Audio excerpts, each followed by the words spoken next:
Hi there, my name is Mike Hughes, and I'm with John Biebel. He's a client advisor with Ridley Cove Financial Advisors. John, thanks for joining us today. Can you tell us a little bit about your business? Sure thing. Hey, Mike, thanks for having me. So, I am a lawyer and certified financial planner. I've been doing this for about 20 years. I've worked for a couple of large companies, and I launched Ridley Cove about 6 years ago. I've worked with very wealthy people, people with 20 million to 120 million of assets. I've worked closely with the state attorneys and CPAs and philanthropists to really figure out how to do to manage people's complete financial picture. And I love doing that for all different levels of clients. And that's what I'm doing now. Perfect. Tell me a little bit, are there things that maybe you do differently that, some of the other financial advisors out there may not do, or any specialties that we should be aware of?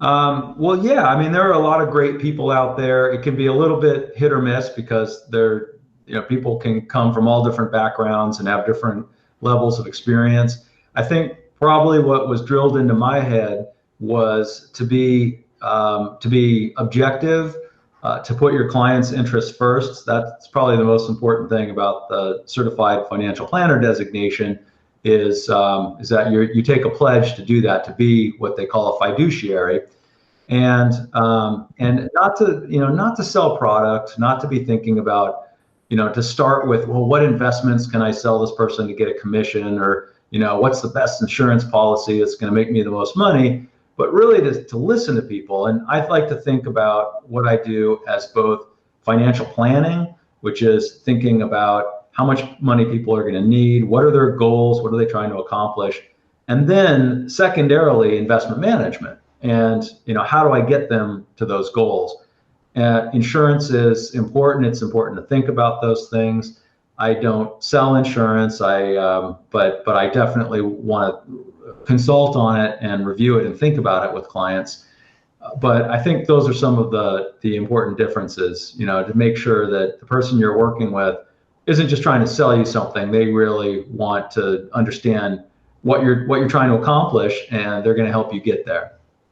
You mentioned goals, and one of the slides that you shared with me the other day was so impactful. It was the one that had the average S&P and then the average person's investment. And the S&P was so much higher. And I think that I think what you had mentioned is that you're also a coach, and you help people maintain the required discipline when the market's doing something crazy, to make decisions so that they don't miss out on some of these critical points in time. I don't know if there's anything that you want to add to that, but that slide was just amazing. And I'm so glad it impacted you. Yeah, to me, that is it's critical. And it's basically, it's comparing the average returns of the S&P 500, which is the basket of large U.S. companies. And they've generally returned between, let's say, 7 and 10% a year. But there's this organization that looks at inflows and outflows into stocks, and they've been able to calculate that people buy high and they sell low, and over time that gives people an average return of about 3 to 4% a year. So it's that difference of 3 to 4% is what people are actually getting versus 7 to 10 is what they could be getting. And I've just seen this firsthand with my biggest, most sophisticated clients have panicked.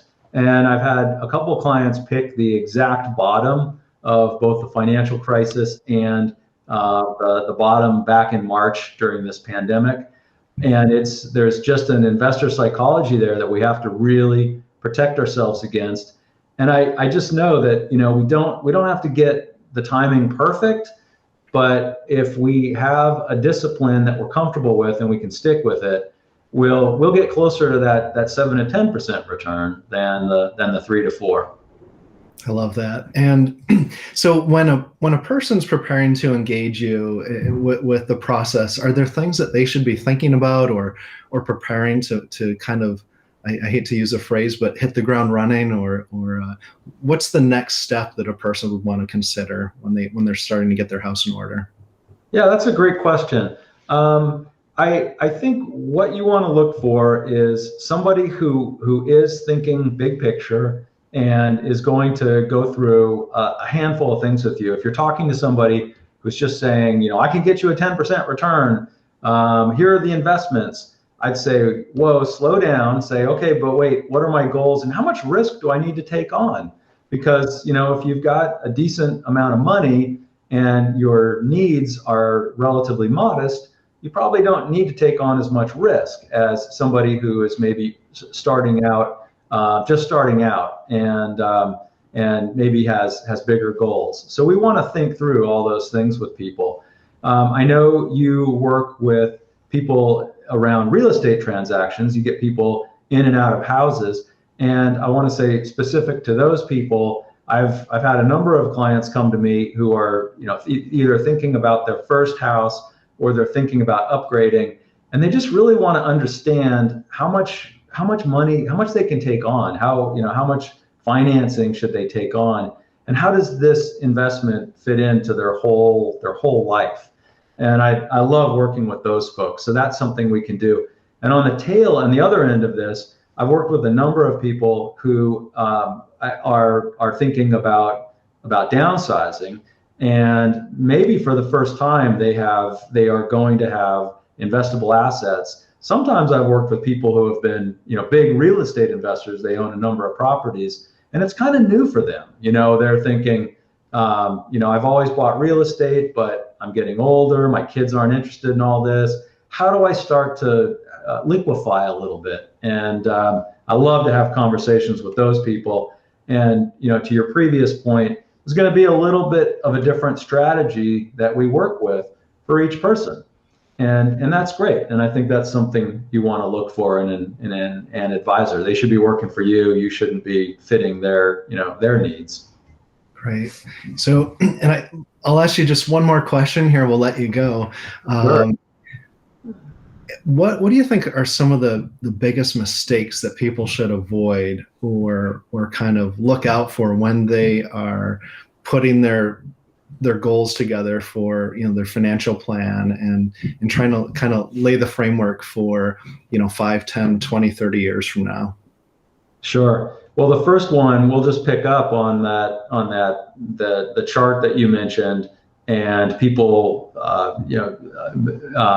having needing to resist that psychology of buying high and selling low. You want to do the opposite. You really want to think about that 20-year time frame or 30-year time frame. I mean, even when you retire, you're not going to spend all of that money in a year. Good Lord willing, you're going to have 2 or 3 decades to use up that money. And you want to have a portfolio that has some different kinds of assets and has some safe assets in it, so that you always have something that you can sell. But just realize that volatility declines with time. The longer you're going to have money in the market, the less volatile it's going to be, and the more opportunities you're going to have to rebalance and slowly take money out. So that's super important. And the other thing is just context. Again, don't get too caught up in the details. I've had people come to me looking at an insurance policy, and they're thinking, this is a really great return. And I look it over and I say, but you don't need any insurance. You might, but in your particular situation, you don't need to pay for this. So I would say, remember timing. And even though it can be scary in the short run, remember you've got plenty of time and context. Make sure you're not getting caught up in the little details, but you're thinking big picture. Great. John, this is really helpful. I really appreciate your time. Your information is going to be down below on the website, and I strongly encourage anyone with any questions on the topic to definitely reach out. And you've been a huge help to us, and I really appreciate it. Thanks, Mike. Appreciate the opportunity. All right. Take care. Bye-bye.